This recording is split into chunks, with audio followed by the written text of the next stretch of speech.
presidência brasileira da Conferência do Clima da ONU em Belém convida agora os países e organizações internacionais a contribuírem, a partir da semana que vem, com a elaboração de um mapa do caminho internacional para o afastamento dos combustíveis fósseis, os principais causadores do aquecimento global.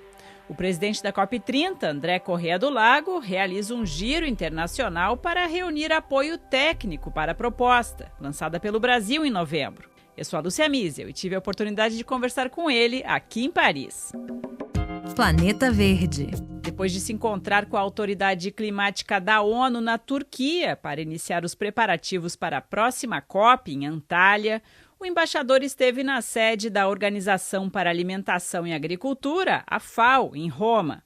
Na sequência, veio a Paris para reuniões na Agência Internacional de Energia e com a Agência Internacional de Energias Renováveis, a IRENA.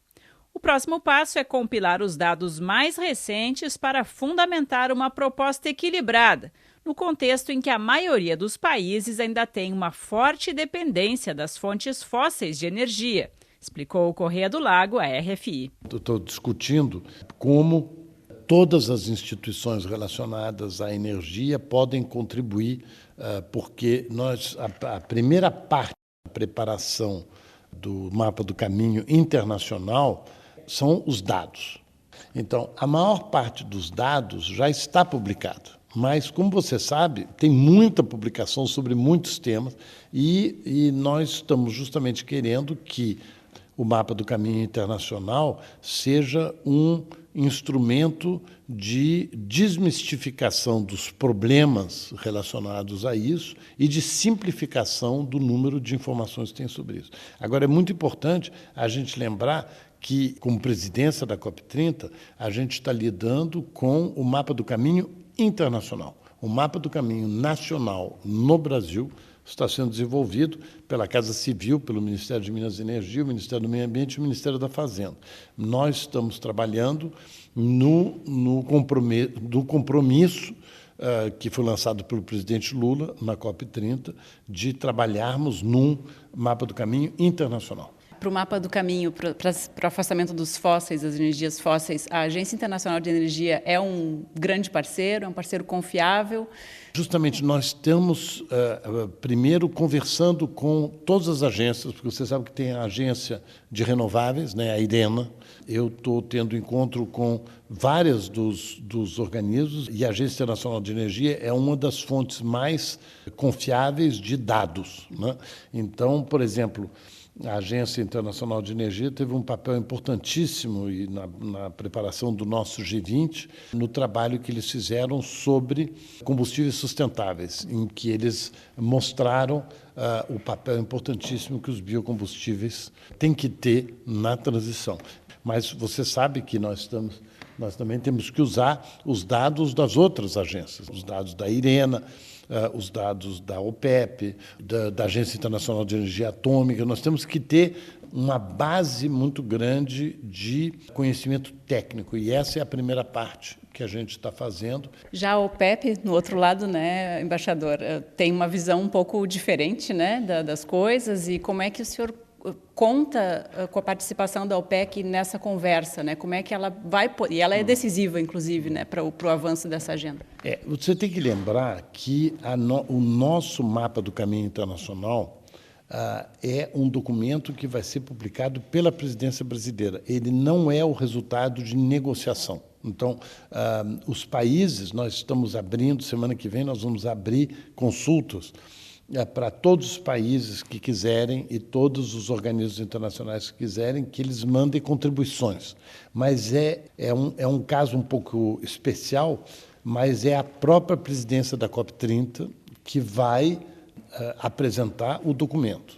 Agora, a presidência da COP30 não tem os dados, não tem os especialistas que já publicaram. Então, você tem especialistas da OPEP que já publicaram muitos dados sobre a previsão deles de evolução do uso de fósseis, e são diferentes da agência, por exemplo, de renováveis.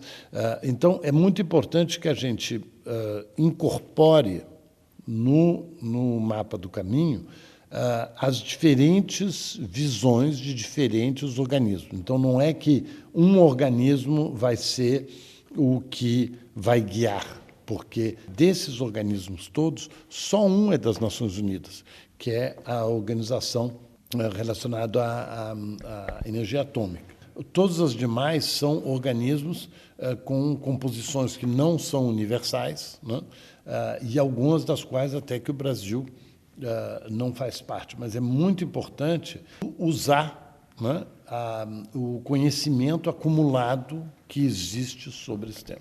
Embaixador, qual é a sua ambição sobre esse projeto, né, do Mapa do Caminho, daqui até a COP31, sabendo que no próprio Brasil está muito difícil de chegar a algum consenso, há bastante divergências entre os ministérios, né, e é uma questão que já está sendo tratada como uma questão de anos e não deste ano. Então, no final da sua presidência da COP30, o que vai ser possível entregar sobre esse projeto do Roadmap?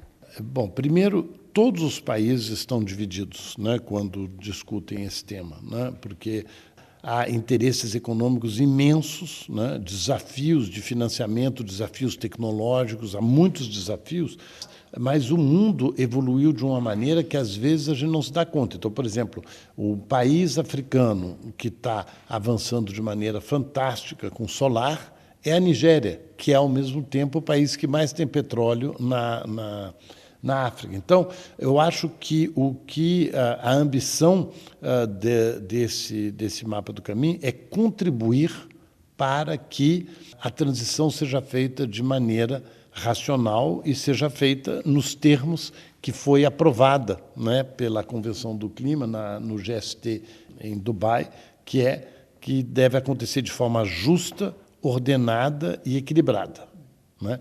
Então, cada país vai determinar o seu próprio caminho.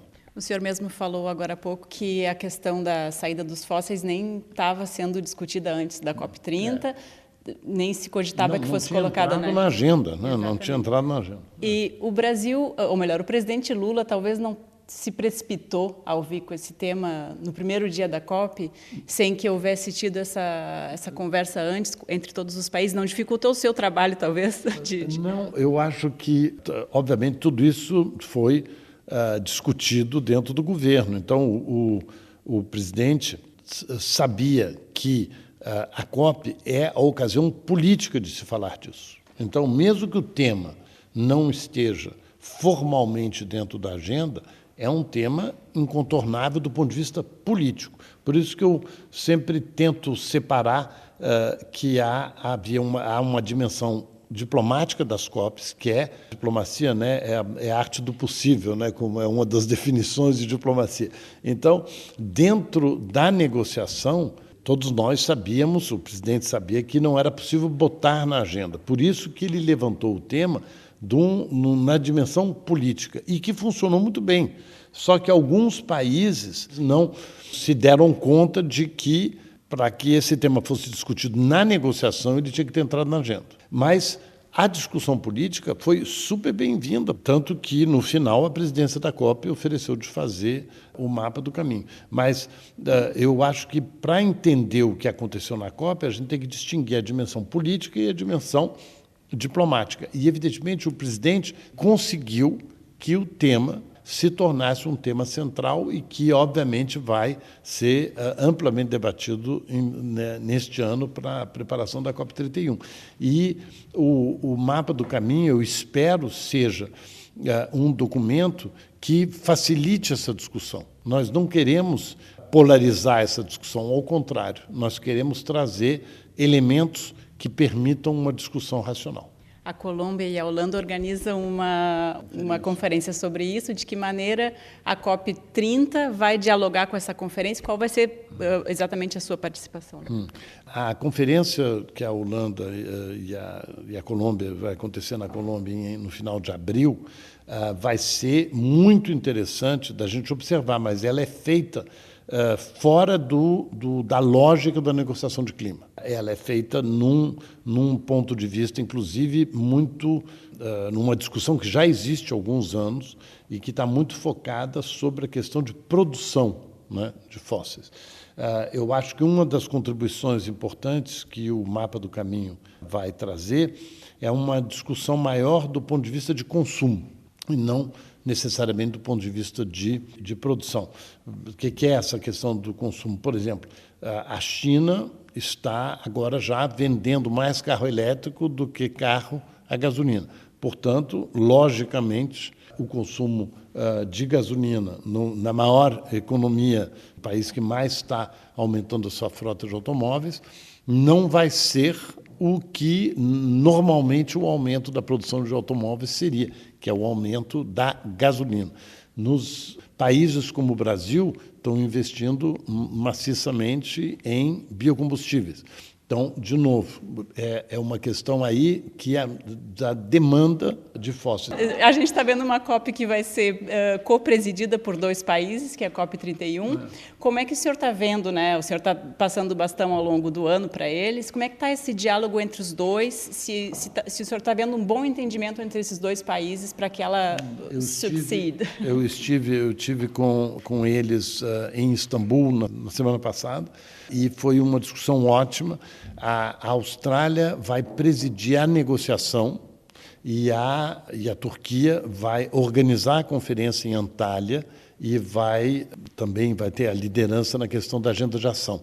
Então, eles estão já dividindo muito bem as suas funções e eu acho que foi extremamente positivo a maneira como a gente viu que Turquia, Austrália e o Secretariado das Nações Unidas entenderam muito bem a quantidade de resultados que teve na COP30. Então, eu acho que vai ser um diálogo muito bom. Obrigada, embaixador. O Planeta Verde fica por aqui hoje. Eu sou a Lúcia Miesel, a edição de som foi de Valérie Royer, edição final de Elcio Ramalho. Até a quinta que vem.